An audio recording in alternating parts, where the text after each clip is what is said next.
Hello, hello, everyone. Good evening. And people are already strolling in. We're up to 10 people. They must know we got someone famous with us. Good evening, Dr. Ted. How are you, sir?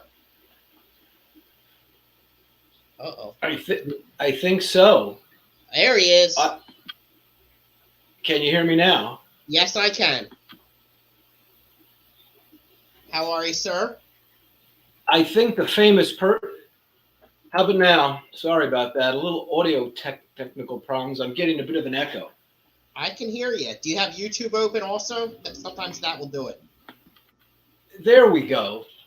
Scottie Schmidt, how are you? Hello, sir. Hello. All right. And, or should I say good evening, Mr. President? Do your viewers know Yes, about this? They do. Now, or I could be vice president as well, because Bucks County, I'm vice president. Yeah, so I don't know whether to congratulate you, Scottie, or offer my sympathies. Both, please. Yeah.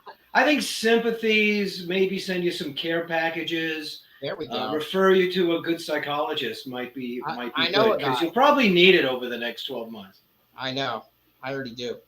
All right, let's do some hellos from the chat. First in, we have Skylands, Aquarium, and Water Garden Group. I don't know who the heck that is. That's me, actually. I know. Right there. Scuba Stevo, hello. Alishon, hello, sir. The other Scotty, hello, sir. Mark Sterling. Scotty with a Y. Yes, with a Y, not to be confused with an IE. We have Mark Sterlson from across the pond. And we have Big Tall Whip. Hello, sir. Saints Dust Aquariums, good evening. Linda Worth, good evening. I'm sure your daughter Emma's right behind you somewhere. We'll check in a minute. I see Blake there, too. Yeah. John's from the Nashville Club. I like it. Yes. All right. Dennis Christensen. Hello, sir. Amit AAA. Hello. And, we got Blake Stevens with us. There you do. Blake's hello, in the house. Classing up the joint. Sounds like he had a nice swap today with the CCY. Yeah. Good evening. I'm sure that was big. Big shrimping. I missed a good lunch today. Oh, there must have been good food at the CCY today. Big shrimping. Steve, he went to the swap. And let's see here. Scrolling on down. Everyone's saying hi to everyone. Craig, he's from far, far, far, far away as well. Hello. Dee Dee, good evening. Lots of people. All right. Mystery Snail Guardians, the devil herself. Hello. Monster Fish. Look out now. Good evening. I heard this, so I guess they pulled the wrong ticket. Big Shrimpin didn't win the giveaway at the CCY swap. Oh boy. And Mr. Skipper himself here. Hello, sir. Hey, Skip. And we have. How are you, man? President. Nice.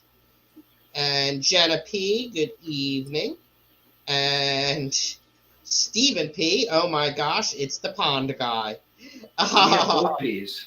I don't keep ponds, so look out. No, tubs. Oh, there's a big difference. We already got. What do we got here? Dr. Coletti, I had outdoor tubs that did so well this year thanks to your book and Kelly Foreman's instruction that I had to read it. Well, thank you very much for buying the book, and thank you for reading a book, which is becoming more and more rare these days. So thank you. Yes. And let's see here. I've been kidnapped by Alex for the night, Scotty, so I'll have to catch the replay. Oh, okay. I'm sure she'll fall asleep like she did the entire class, and you can hop on then. I have that effect on people, so, that's fine. Jeremy, good evening. And I'm going to catch up. Let's see here. In Swordtails or Molly's domestic strains. All right. So that's our first question that we have already before we even get started. Do you have any experiences with color crosses in Swordtails or Molly's domestic strains? Yeah, sure. That's a very complex genetics right there. I think of all the fish you can try to create strains for, the Zophophorus, the platies and swordtails are the most genetically complex. You'll think you'll do a cross, you'll get a totally skewed sex ratio. Some of the sex genes are linked to the color and to the finnage. They're really complicated. There's a lot of fancy guppy people who move on to fancy platies and swords and quit and, go back to fancy guppies.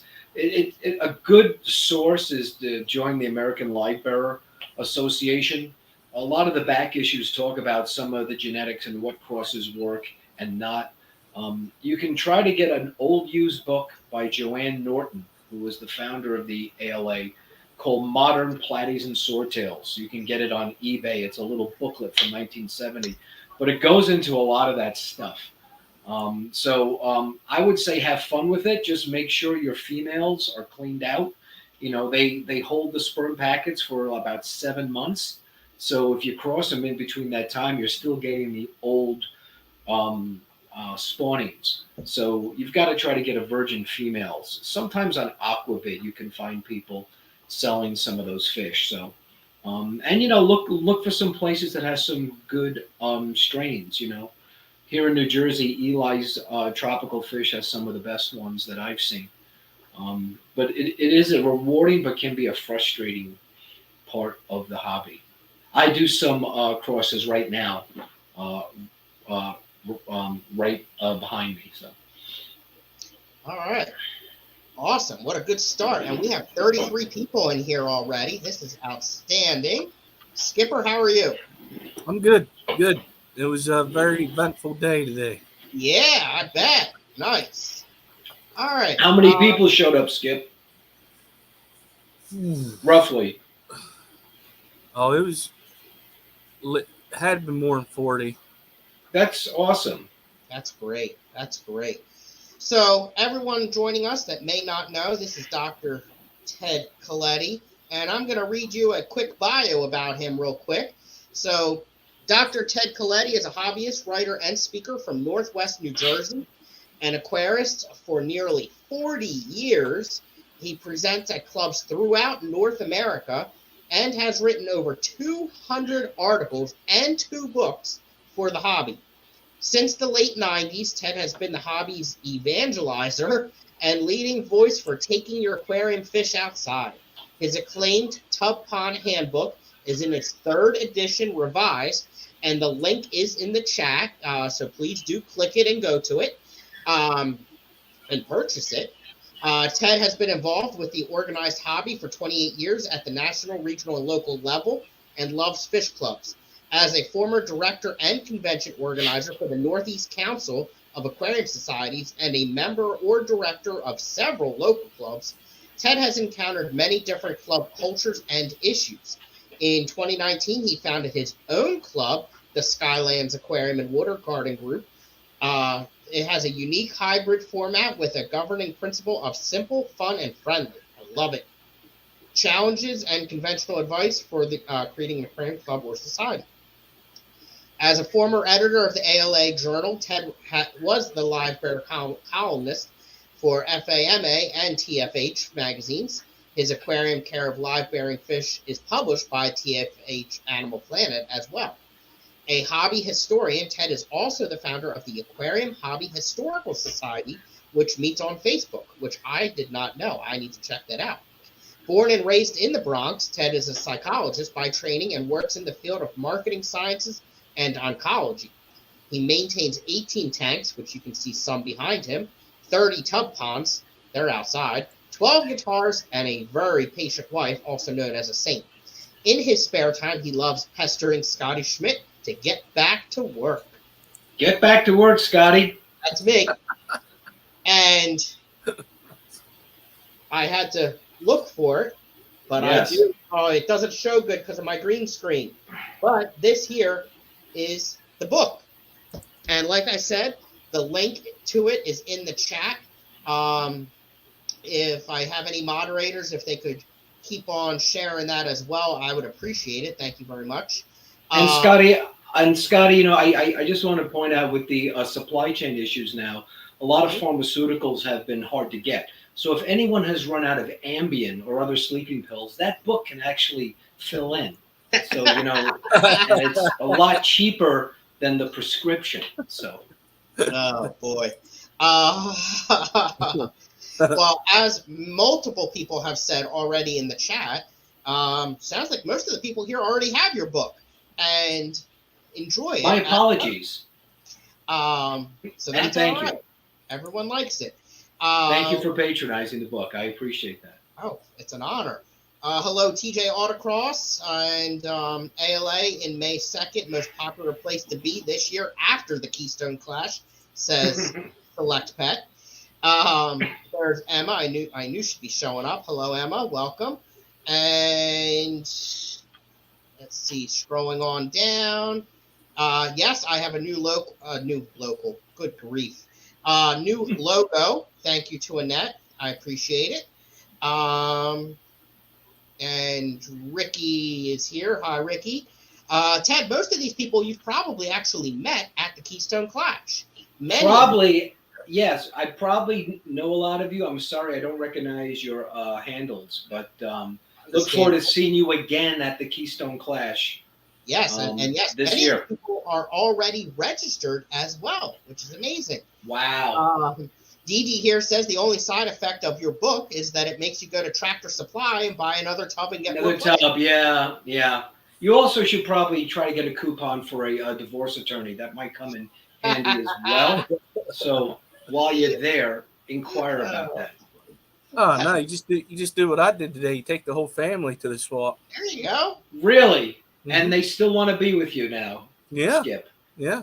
Man, don't ever lose that family. No, actually, the wife has a tank at her work. Oh wow! You lucky man, you. So you are fortunate. Yes, sir, Mr. President, as I'm going to call you tonight. Where was your very first club that you attended?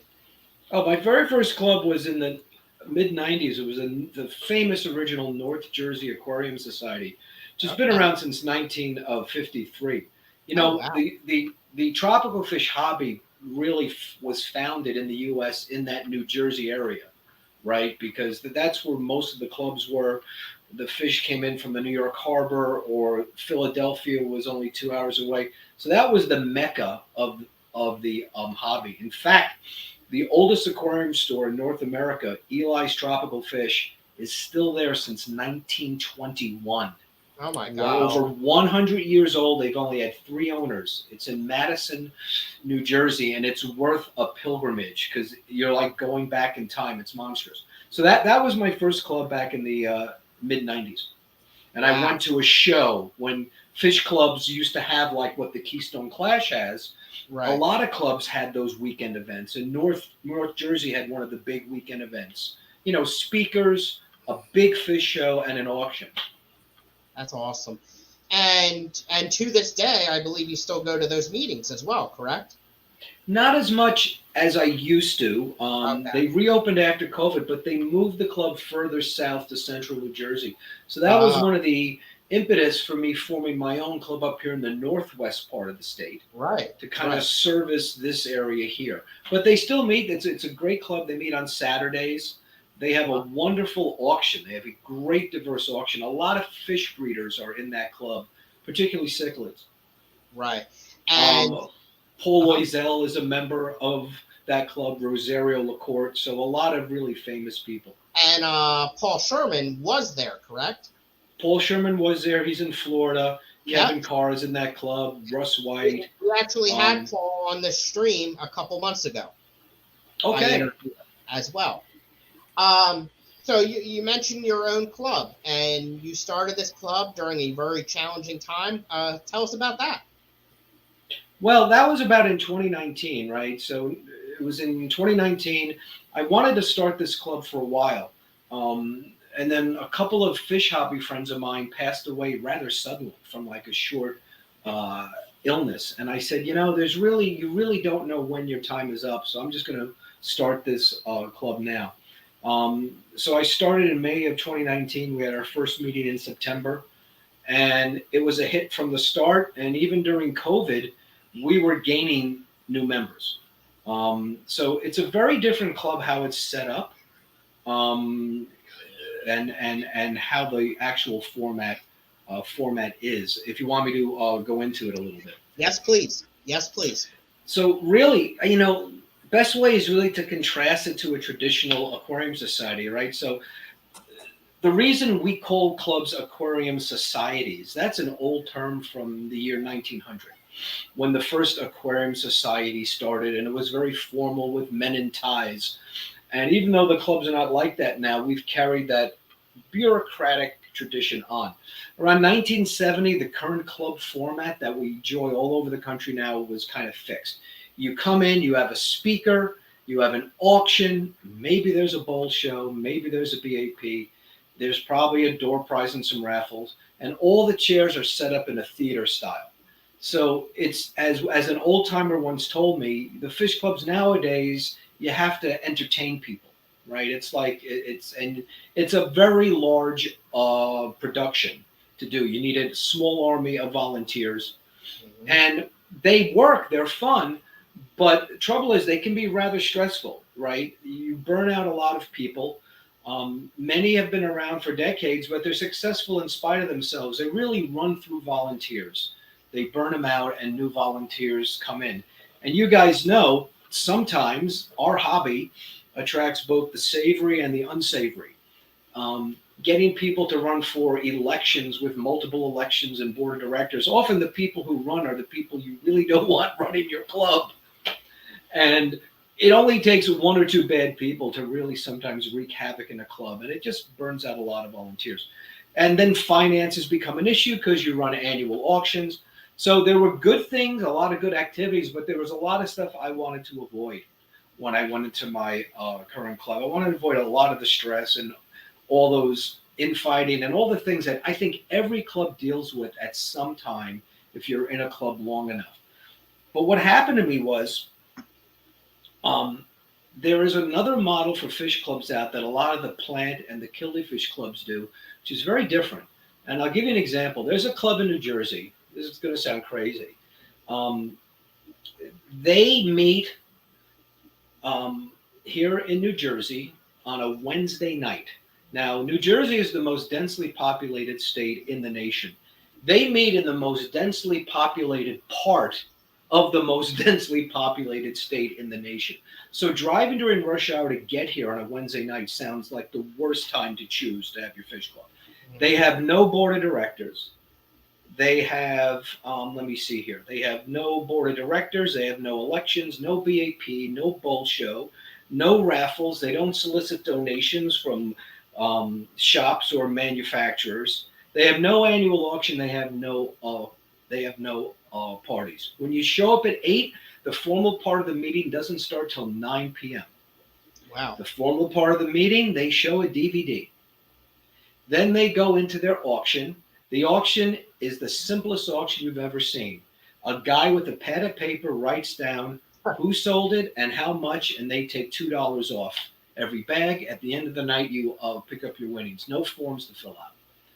The auction, half of it is fish and plants. The other half is a flea market, from motor oil to cologne to all types of tchotchkes. It's ridiculous. The meeting goes on. They have to throw people out. They meet at a crummy Legion Hall. They don't have an AV system. They have to bring their own. And people hang out in the parking lot. You would think if you had a traditional aquarium society, this club sounds like it sucks. You'd say this club fails. This club has been around for 50 years. People drive from 3 states, sometimes 2 hours away, each way, through New York City and upstate New York and PA traffic, Delaware traffic, to get to this meeting on a Wednesday night. So Wow. Why? Here's their secret sauce. Remember I said they start at 8 p.m.? 8 p.m. to 9 is social time. They don't set up their chairs auditorium style. They set up tables. Everyone sits around a table and they talk fish or club or, hobby BS for an hour. Everyone gets to know each other and the club bonds. That's their secret sauce. And you look at the Plant Club in New Jersey, they're very similar. They're a tight group. They don't even have an auction. They meet at people's homes. They have a swap table. You just bring in plants and you swap. How friendly is that? Instead of trying to make money from your members, you're sharing. And I said to myself, when I do a club, I want to take the best parts of a traditional aquarium society and get rid of all the bad stuff, and take the best parts of what I call the small group format and combine them. And that's what I did. And that's basically SAWGG, the Skylands Aquarium and Water Garden Group. It's SAWGG.org if you want to look for it. And the whole story of how I formed it is on there. And that was really the key for me. I said, if I'm going to do a club, I want to do it differently. I've been involved in so many clubs. And I tell you, being in the Northeast Council, I also travel around the country and I've spoken at other clubs. There's 3 things about clubs that I admire that have a real dedicated following, that don't burn out their people and churn them over, that I've noticed. There's 3 things. Number 1, they put people over programs.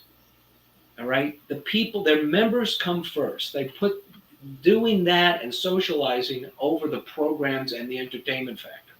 The second thing, and this is an interesting part, the governing is done by adhocracy and not bureaucracy. We all know what a bureaucracy is. You have some of these boards. You have president, vice president, treasurer, recording secretary, 6 members at large, sergeant at arms. And adhocracy means it's an informal, very flexible organizational structure. This Killie Club and Plant Club, I told you, they have maybe 2 officers, no elections.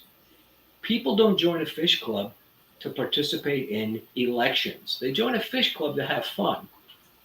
The other thing that they do, the third thing I've noticed all these clubs do that I really admire, they put the fun over finances. As your old founder of the Bucks County Club said, Mr. Jones, Gary Jones, the legendary Gary Jones, Yes. he's always told me, he said, Ted, at Bucks County, if it's not fun, we don't do it. Yep. What a great motto. I wish more clubs would really do that. You know, if it's not fun, don't do it. If an annual auction is stressing you out, don't do it. Right? Find some other way. So focus on the fun.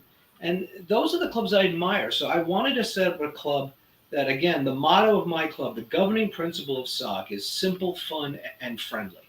In everything we do, anything we choose, even the members we choose. If it's not simple, if it's not fun, and if it's not friendly, we won't do it.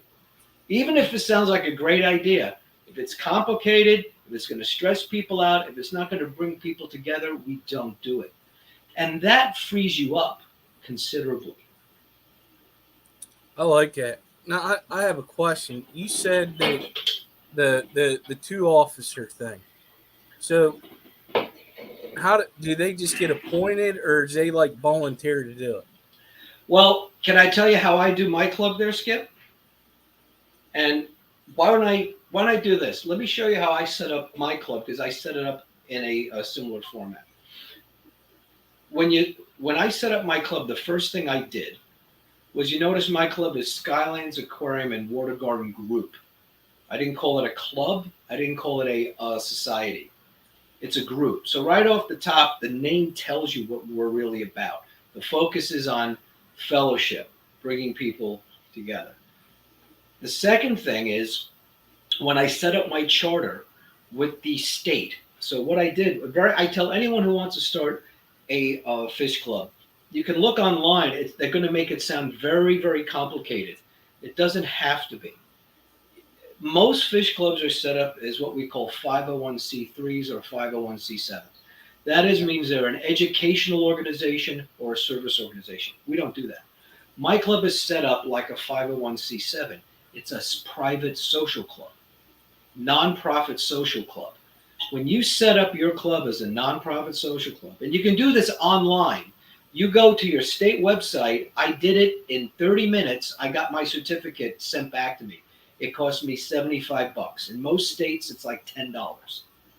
I set up as a nonprofit social club, which means 2 things, Skip. It means, number 1, as a nonprofit social club, my main focus has to be, by law, is to create opportunities for my members to interact.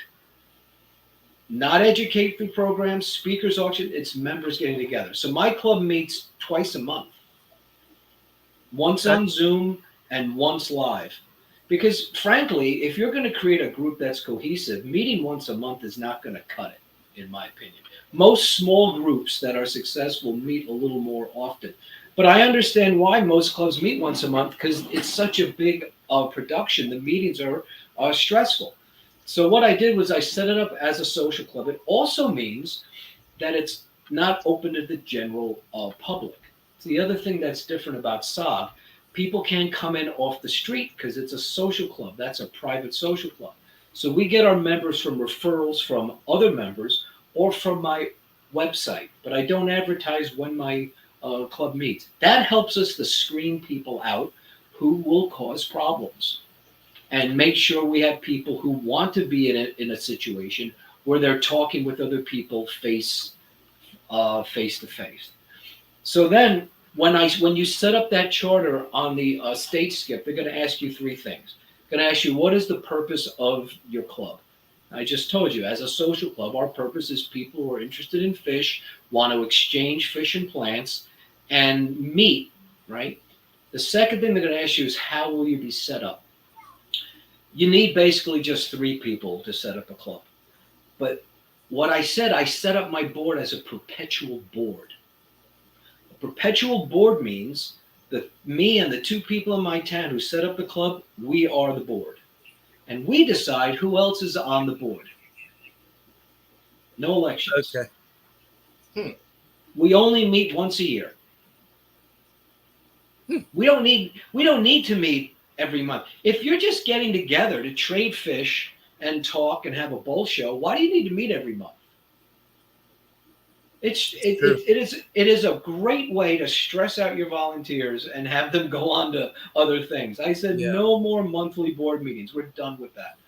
So and then the third thing is I also put in my membership clause another screen, and a lot of clubs are doing this now. There's a moral clause.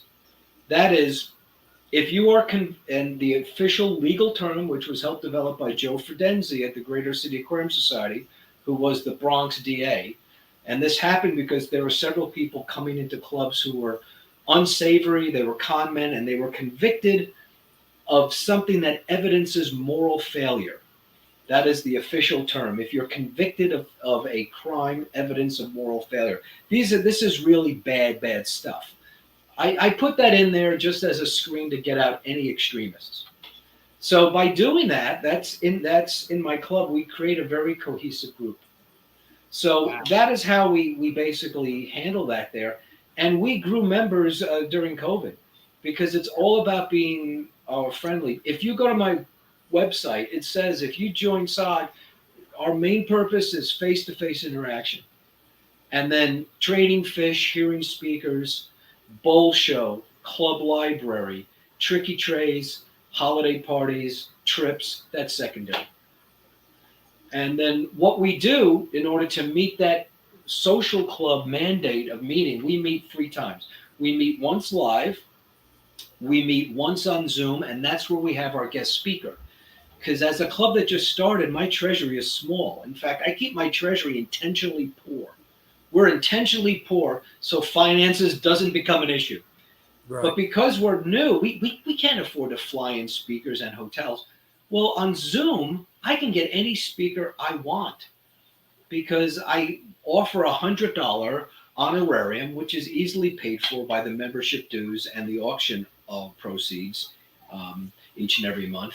And they Zoom in. So one time during the month, we have our speaker on Zoom, and it's much easier to get speakers that way. I can get any speaker on Zoom. I can't make them fly into New Jersey though.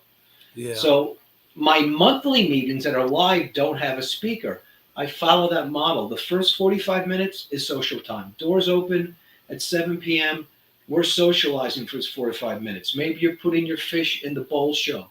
Maybe you're talking to people. You're sitting down on a table. You're chatting. Everyone becomes friends quickly.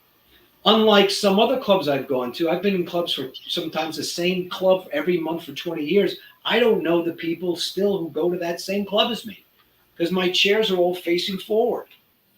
So we have that. Then after about 45 minutes, I bang the gavel And we take our Facebook group, which is the third way we meet. We have a private, it's members only Facebook group. That way our members feel safe. And people share on this. And we will go through the Facebook posts and all the videos and have a group talk. So someone will maybe show something they're breeding. Another person say, hey, I've actually bred that fish. We do that for about 15 minutes. Or we'll do a show and tell. Last night at our meeting, a friend came up. He showed everyone how he's doing white worms. Gave a short little show and tell on that. That's in lieu of a speaker. We have a very short mini talk, or we go through what's on the Facebook page. And then after that, we break. We judge the bowl show. Very simple judging criteria. I've trained people in my club to actually judge. Scotty, those are the people who judged at the Keystone Clash with me. Those are the people that I trained. Okay. We have a bowl show. People browse the auction table, and then we do our auction. Because I'm a member social club, I am legally bound to only get my income through member assessments and dues. So I can't have open to the public big, major auctions. I don't bother people by selling raffles. I take an 80-20% split. Whoever sells get 80%, the club gets 20. Because I think the members, earn that. And we do it very simply. We have a simple spreadsheet. You just say the name. This is a bag of guppies from Stan. Spreadsheet. Stan, $8. The spreadsheet computes how much they pay. They pick up their winnings at the end of the night. And we're done. And again, just like that, people stick around and talk afterwards. We're out in the parking lot talking afterwards because everyone has learned to know each other. So so we don't need a board meeting to do that every month. No. I have it once a year because the state requires me to. And then we meet on Zoom for the speaker. We also go around the room on Zoom, see how everyone's doing for about 15 minutes. Then we have the speaker do his thing. That's about an hour and a half. And we're on Facebook, 24/7 on a private group. So that's a long answer to your question, Scotty, and Skip, and I apologize for that. Oh. No. That was wow. That was some great information. I liked it. Yeah. Can you guys hear me? Really? Yeah. Can you hear? It keeps on saying that my mic is disconnecting. Mr. President, you are loud and clear. All right. Yeah, I mean, that was amazing, and you covered most of my questions, which I absolutely It's very love. different. It's easier. Well, I do have another question. So far, normally I say, what is your number one favorite memory in your club history? Not just your club, but in going to clubs, what was your number one memory that you've had? But being that you've been going for, I think number one memory. Well, I mean, first of all, I would say, for you, since you've been there so long, what are your top three? Well, I will tell you, my favorite auction is the Bucks County auction because it's always so much fun. When I started my club, April 22nd, when I started my club, one of the things I said, I want a club where everybody has fun and is nice, like Bucks County. So that whole concept of the mini talk, I stole that from you guys. Yeah. I think one of the good memories, to be honest with you, is when COVID hit. COVID was bad, but COVID introduced us all to Zoom. When my club first started, I met once a month. I had a speaker coming to the meeting, stressing out, how am I going to find a speaker to show up locally? That was in September of 2019. We shut down in March of 2020. Mm-hmm. And then we had Zoom. We met on Zoom every week when things were shut down. Wow. Because I felt, as a social club, my members come first. Everyone's at home, isolated. It's important that we meet for just a half hour on Zoom. We did that every week. Then we went down to like twice a month.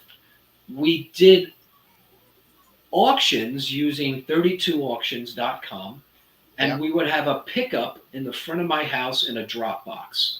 Because, we were all wearing masks. There were no vaccines yet.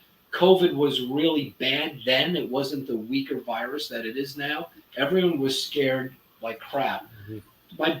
And we grew our members. We grew our members during COVID when nearly every fish club lost members. Yeah. And when COVID, and that's the thing I'm most proud of, because we kept together as a group, and we were a group of hobbyists who are friends. It's that small group format that if you're starting a club, ignore a lot of the things that people are going to tell you of how to do your club. It'll be overwhelming. Start off with that small group format that I've kind of described, and you will probably be successful. Yeah. And it's a very good point that you say about the club attendance and stuff like that. At ACLC, we are. Hold on, Scotty. I think you went on mute. We're not where we were before COVID, but we are going to catch up. We're not there yet. No club is. Don't feel bad. No club is. But the interesting thing is Bucks County, this meeting that we had this past Thursday night, we had over 40 Oh, it was huge, I heard. Yes, it was over 40 people. Which is it's good to see us coming back. Yes. And Tom mentioned the collapse of the discus rack at the 2001 ACL. Oh man, so Tom, so there's some funny memories. I was talking more about the poignant memories, but thank you, Tom, my old pal. There's a few things. Let me see. Let me give you a Tom story. So Tom Gilhooly is a really calm Irishman, right? He's Mr. Cichlid. He's bred and knows more about fish than just about anyone I know, but he doesn't tout it. He's quiet. But if you want to know, the thing is, if you ever mention a fish, Tom will say, yeah, I'll work with that fish. That's his answer. So we're at the ACA convention in 2000, and it was in the Parsippany Hilton. And with the ACA, it's a different crowd. It's in the summer, and it's a fish room, so it's hot and sweaty. So everyone's crowding. This is when the conventions were huge. We're crowding around the tank. We built all these racks. Tom walks out and goes, would it be so hard if people just bathed? Would that really be a problem? Can people just bathe? Well, he ain't lying, though. It's like sickly people, man. But then, they set up a rack for the discus show. And this is when the showroom took like the size of a ballroom. And the table fell down. And the discus are flopping. And they're down. I missed that, but that was pretty. There's people who were real into their discus. There were some people from like Chinatown who brought in these really expensive Jack Watley discus, and they're sliding and falling down. They're trying to, but they still look good because a lot of them still won. Yeah, there's a whole bunch of the other funny fish story was when Chuck Davis won Best Placo with a dead Placo. Yeah. So when a Placo dies, his fins are all. He brought the Placo in, it died. The fins were all nice and erect. He added warm water. He took some bolts and screws and shoved it up its rear end so it would sink, and it won. I love that story. I love the time that Ricky Geis brought in a chicken for best egg scatterer. Put that into a tank, which is why at the Keystone Clash, I brought in a mouse under all other live bearers, if you remember that. I don't remember that. The all other live bearer class a couple of years ago, I brought in a mouse. So that basically came from Ricky Geis. But that's really the best things about fish clubs. And if I can just go on a soapbox here, we live in a world where everyone is getting. How can I say this? Human beings evolved to be social creatures. And I don't mean social like what we're doing. I mean close proximity. So you could see people's faces and ascertain their tone and their facial expressions and how they sound. And we've lost so much of that. And there was a book in 1995, famous book by a sociologist called Bowling Alone. The premise of the book was civic life, fish clubs, bowling leagues, Boy Scouts, church, have been declining since the early mid-1970s. And he wrote this book in 95, which is right when the World Wide Web came about. Imagine how worse it got since then. And then Facebook and YouTube hit in 2010. It's gotten worse. Then COVID hits. So just civic engagement is way down. And fish clubs are so important because the other thing they do, they're the great equalizer, right? We live in a segregated world, and I don't just mean race, socioeconomic, education, where you work, the neighborhood you're in. You go to a fish club, you're around people that you wouldn't meet otherwise, and everyone's on the same keel. Everyone is just into fish, and the people you hold in high regard are the people who know their stuff or are kind to you. It's a great model of how the world should be, right? And that's what I love about fish clubs. That's cool. Your Kelly Foreman, your fan, is in the chat. Hi, Kelly. There you are. Good to see you, Kelly. Thank you. My other question that I always like to ask is, and especially since you have a relatively new club, what is your biggest goal, or what are some of your goals that you have for the future for your club? Not many, which is why the club is low stress. Yeah, that's good. Like, you know, it's basically just to maintain a simple, fun, and friendly atmosphere. That is our governing principle. And just to maintain that, you know, and to make sure that the people who come in adhere, you know, make other people comfortable. So, like, we get our members two ways. If you're a member of my club, you can sponsor somebody.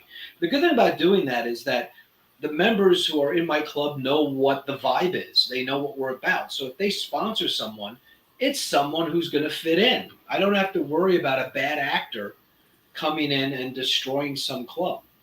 Because I tell you, I've seen clubs over the past 25 years. I've seen clubs that have had coup attempts with some members. I've seen clubs where people have run away with the treasury on multiple occasions. I've seen, besides all the infighting, and I've seen clubs where one person runs for election because no one wants to ever run for elections, right? And they destroy a club to oblivion. So you want to avoid that. So having my members sponsor a member is easy.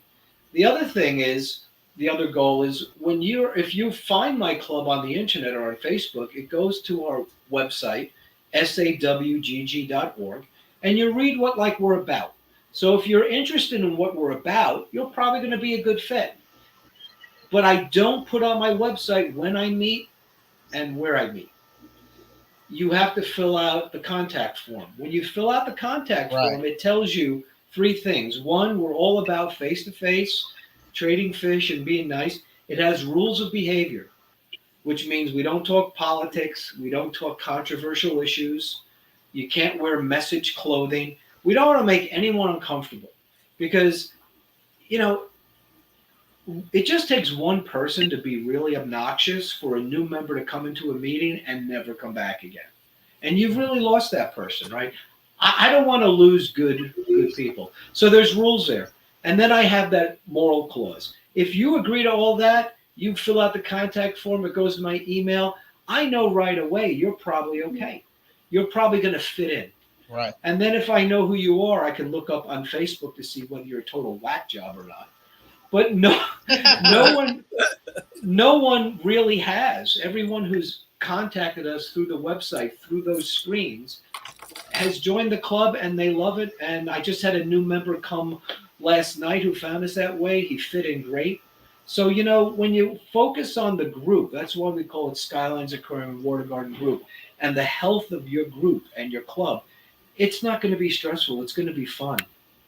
And I have to tell you, the clubs that I've been to, the North Jersey club that I'm in, it's me and Kevin Carr, the only two people who are still leaders or officers or semi-involved in that club in the 25 years that I have been there. And Paul Oizel too. Everyone else has come in during that time. You know, clubs go through shifts of people. They churn them out, chew them up, and burn them out. I want to avoid that. Yeah. I just want to make it a place where you can come and be with friends. So the way my club is set up, here's what you also find in my club. You come to my club, It's tables.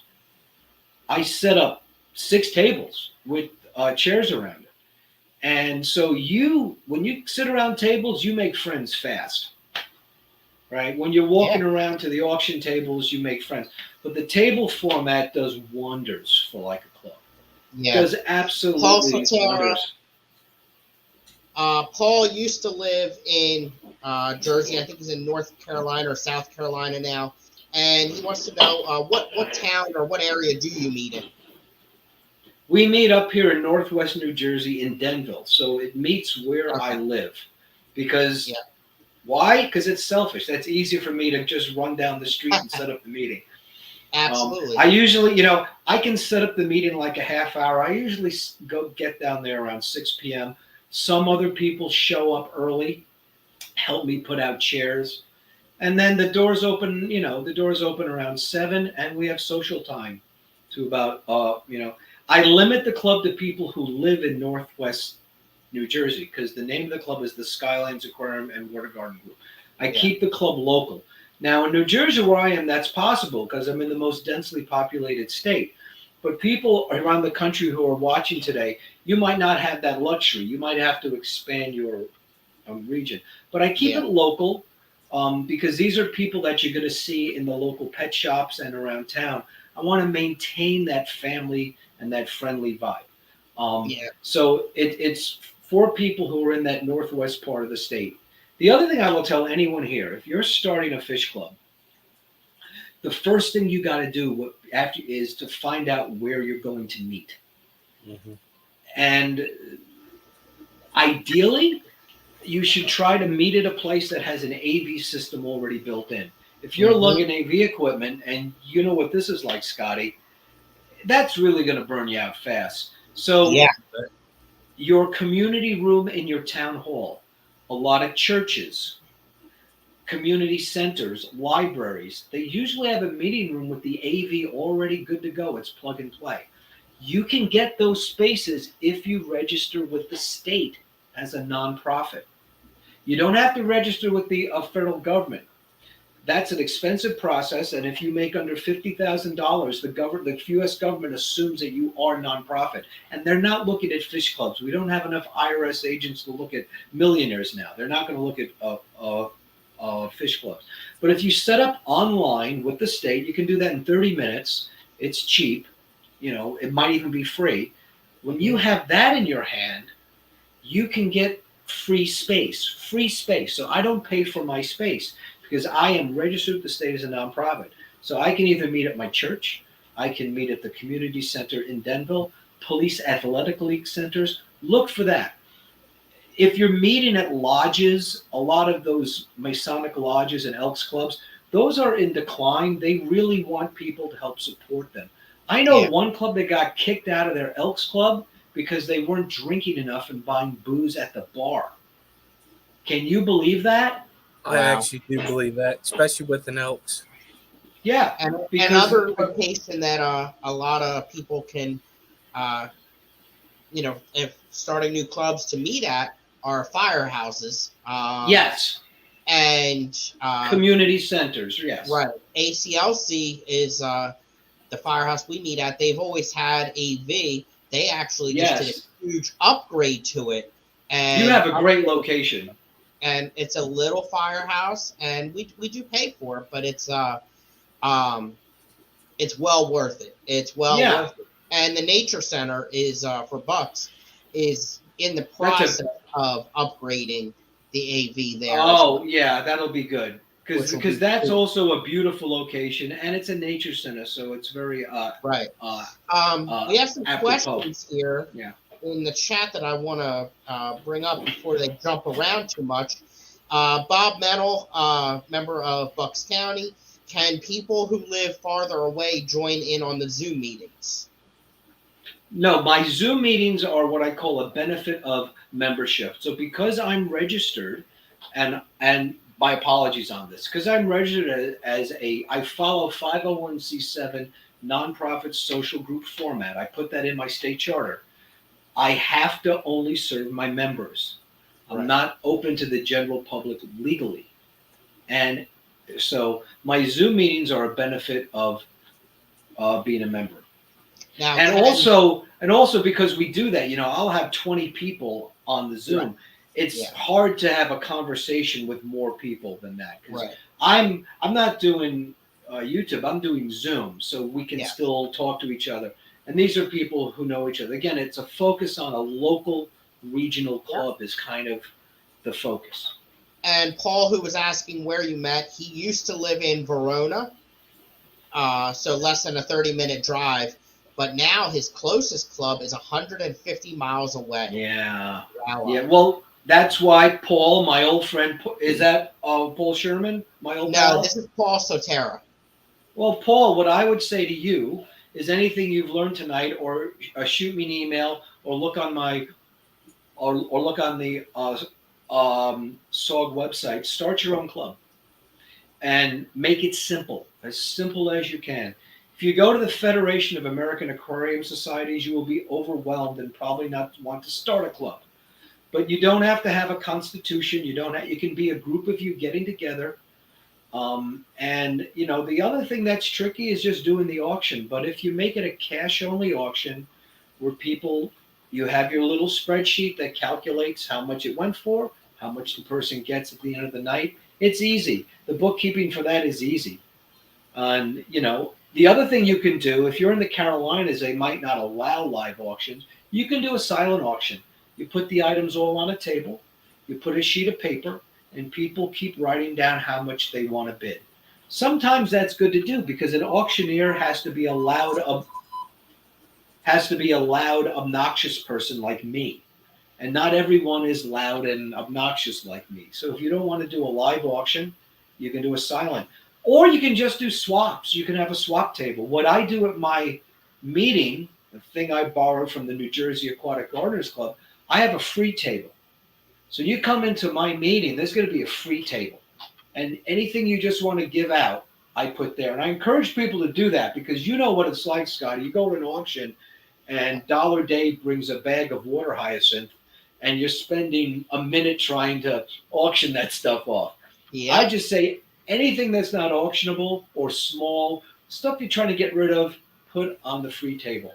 And people do that. And that's a nice thing. It's sharing and, brochures, samples. So it's not hard, Paul, to start your own club. Just start small, keep your expectations simple, and make it a social club. Sit around a table and talk fishing. Yeah. Rico Stan, who was spending some quality time with you in the hospitality room. Oh, yeah. He said he would love to do an interview with you on his stream called, he calls it Focus On. And it's actually not that fishy related. It's more about you as a person. So that'll be well, that's really good when you run out of Ambien. So I would recommend do that. Call it Insomnia Tonight. Yeah. and have me show up, and that'll probably help that. I'll get you guys in touch with each other. Also, Monster Fish Gal Lori, thank you for dropping not only the Skylands Aquarium and Water Garden Group website, but also Dr. Ted's book. Appreciate it. Thank you. Every few minutes, been putting it in the chat so it stays fresh. Oh, thanks, Lori. Well, that's nice of you. Thank you. Let's see here. And John from Select Pet, who's going to be coming to the Keystone Clash. I've had my finger in starting 3 clubs. I highly suggest people start a club if they don't have one. And yes, excellent. In the Tennessee area. So he's started 3 clubs. So that's like an S&M thing right there that he's got going. He got some kind of thing going on there. There's some dominatrix thing going there. If he started 3 clubs, it's like, Pinhead with, a lover of pain right there, man. So we have to have a talk offline. He didn't start them all. He was a part of the starting. Okay, good. Okay. I take back everything I said. No, it's still the same thing. I don't care what you say. Because you got some fetish wanting to start these stinking clubs, man. It's like you like the pain of it. Well, Skip. Depends on how you do it. Well, Skip, it's sort of like people who want to be vice president of one club while they're president of another club while they're hosting a convention. Do we know anyone like that? There's got to be someone like that who's into that sadomasochist tendencies. He's into that crap. I just don't have a life. Let's see here. Another good point that Tom brings up: you can start a club that meets at restaurants. Yes.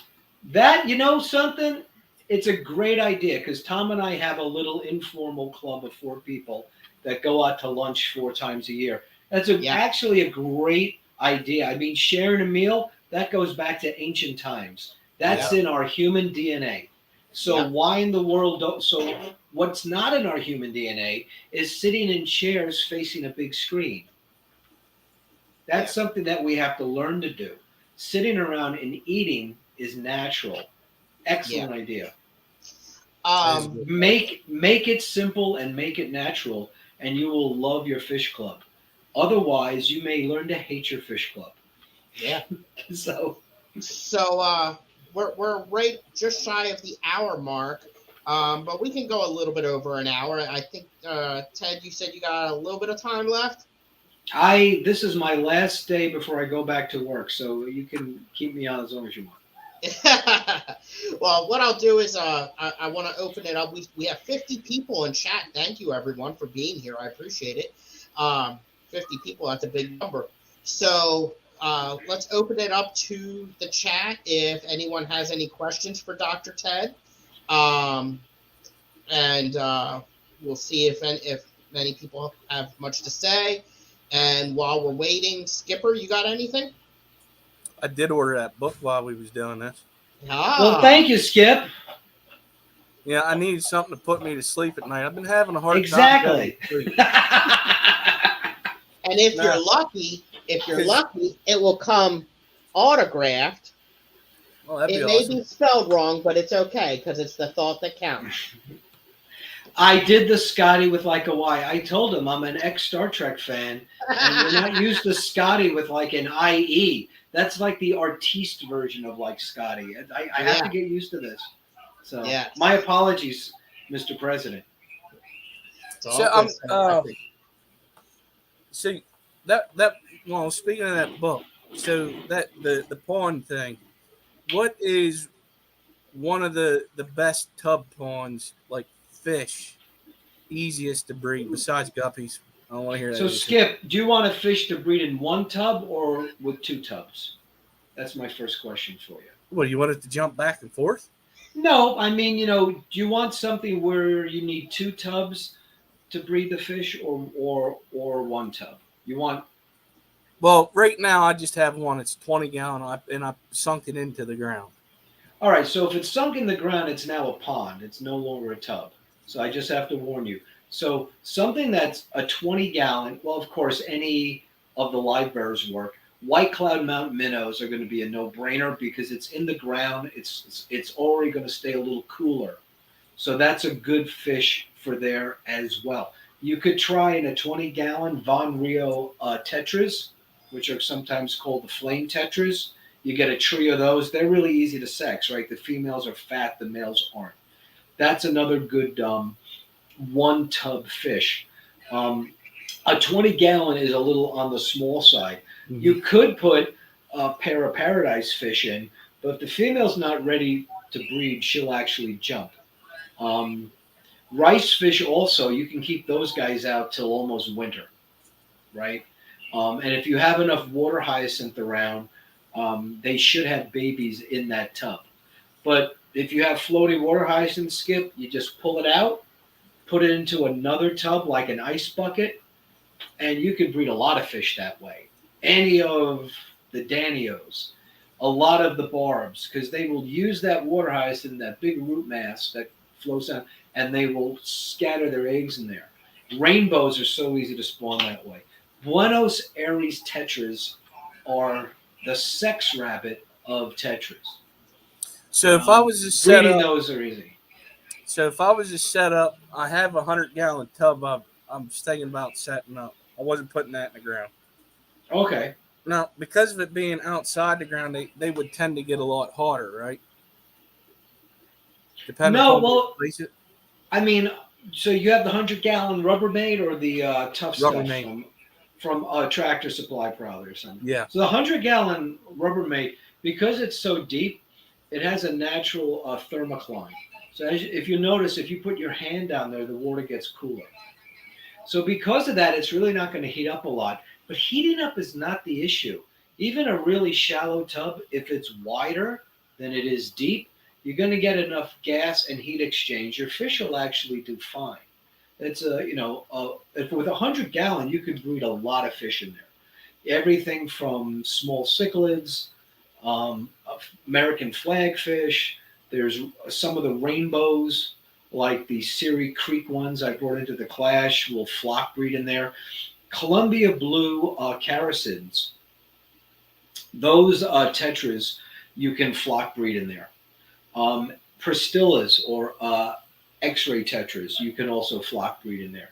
Especially if you go to the Home Depot or Lowe's or a stone store, you buy the big pond stones, they're really large, and you line the bottom with those stones. The eggs will fall into the cracks between the stones, so the tetras can't really get them.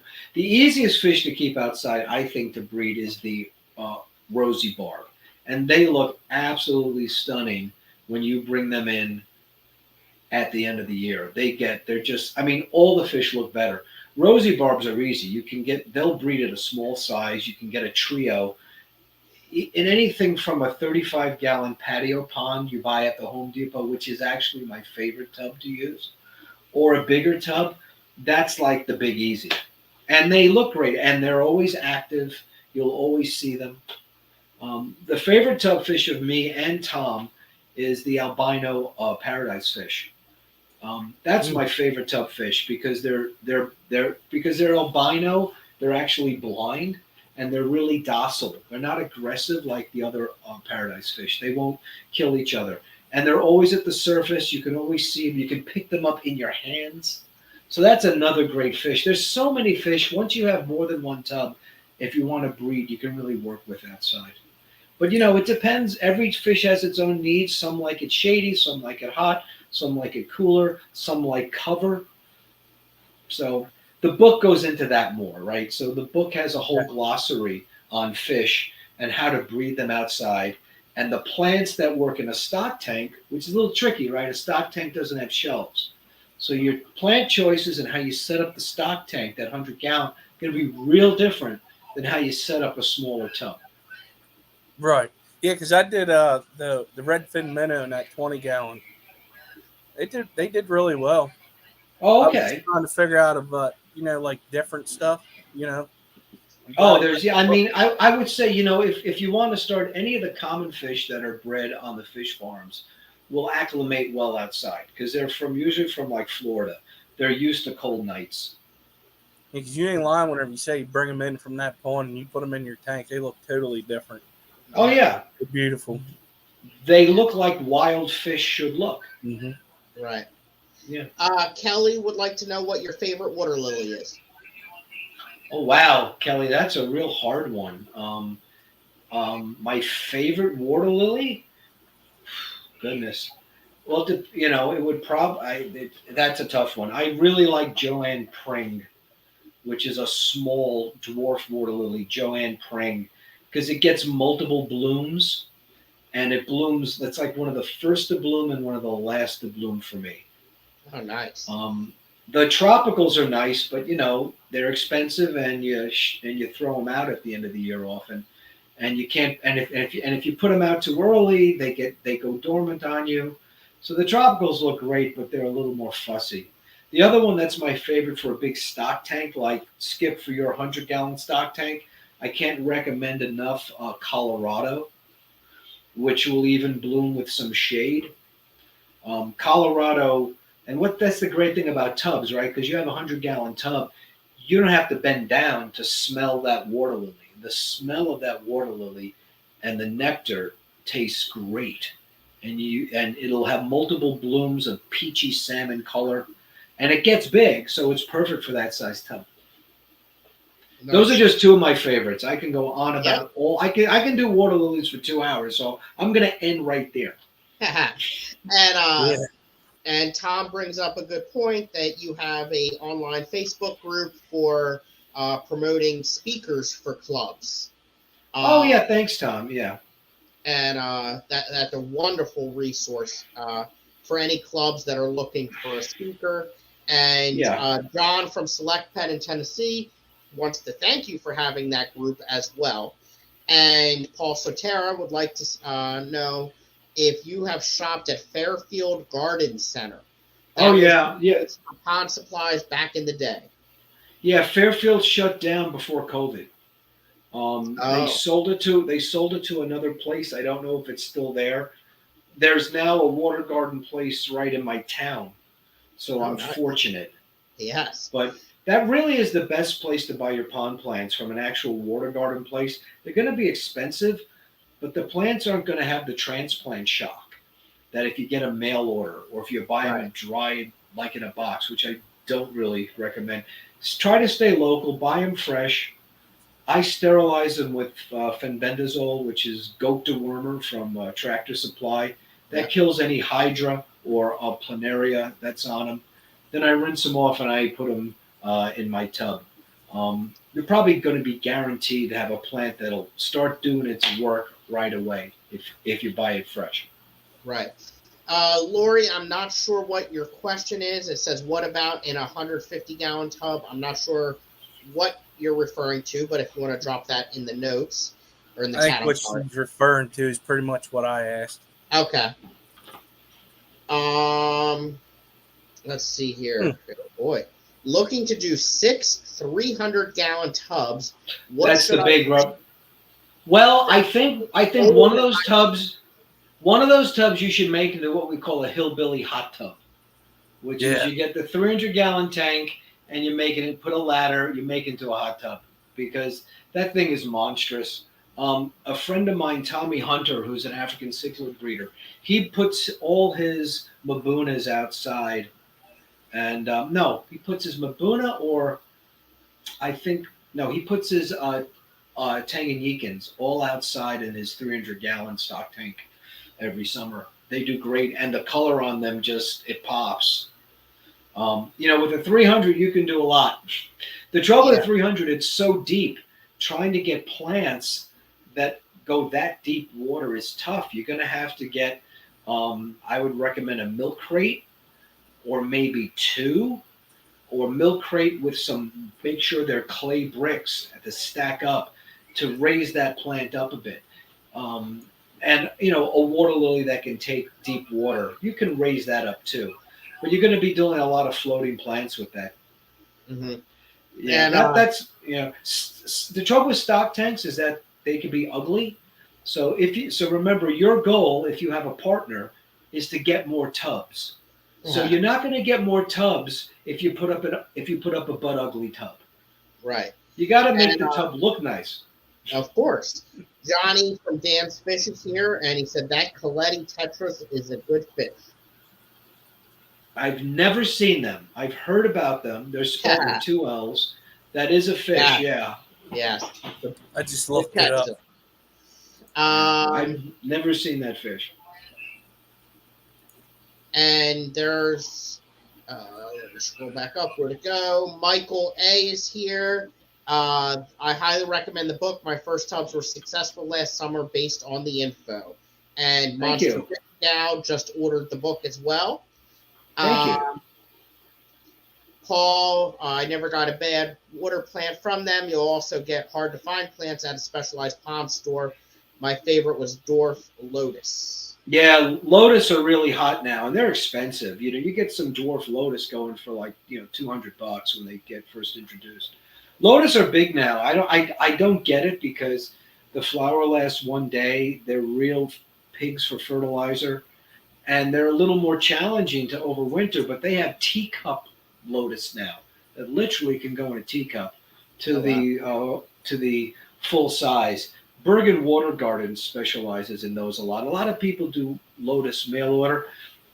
Guy in my club, Pete Nietzsche, who is a Rutgers School of Ag professor, he's a really good lotus guy, and he's turned a lot of people on in my Skylands club into growing lotus. We actually did a lotus competition this year. 10 Mile Creek, which is a nursery, famous mail order nursery, can sell you just random lotus seeds. And we bought a bunch. We gave every member who participated 3 seeds, and we told them, try to grow it. And we gave out prizes for people who were able to actually grow them and flower them first and stuff. It's really hard. It's really, it's challenging, but some people like the challenge. Tom asked a good question that I did want to bring up. If I can mention what you'll be doing at the class. So we are still working on details and finalizing some logistics. But what I can definitely say is that Dr. Ted will be participating in a panel chat. We're still working on the with who's and the topics and stuff like that. But I'd be willing to bet money we'll probably have to do with Tubbs, and he will definitely be a part of it. And then once we finalize some more details, we'll make a big announcement. I thought the topic was Scottie and Skip, Men of Mystery. You told me that was going to be the topic, so I'm just another confused now. Oh, okay. I will say I am a mystery. Okay. Yeah. Be happy to moderate that one. I'm sure we'll get some good information there. Nice. And let me think here. All right. I'm caught up in chat. We've been going for over an hour. I think we're at a great stopping point. So, Dr. Ted, I appreciate it. Thank you so much. This was an easy one for me. I didn't have to do a lot of talking because you're just a wealth of knowledge with a lot of experience in fish clubs, which is the focus of this Saturday stream. So I really do appreciate it. You and Skip didn't have a lot of talk because I just run at the mouth. So that's okay. that's really the ideal guest to have. Oh, you damn right it is. I love it. So my apologies for going a bit too long and not answering all your questions. I appreciate it. It was perfect. And Skipper, thank you very much for joining. I appreciate it. Nice to see you again, Skip. Nice everyone, have a wonderful evening. Thank you. Happy New Year, everybody. Ciao.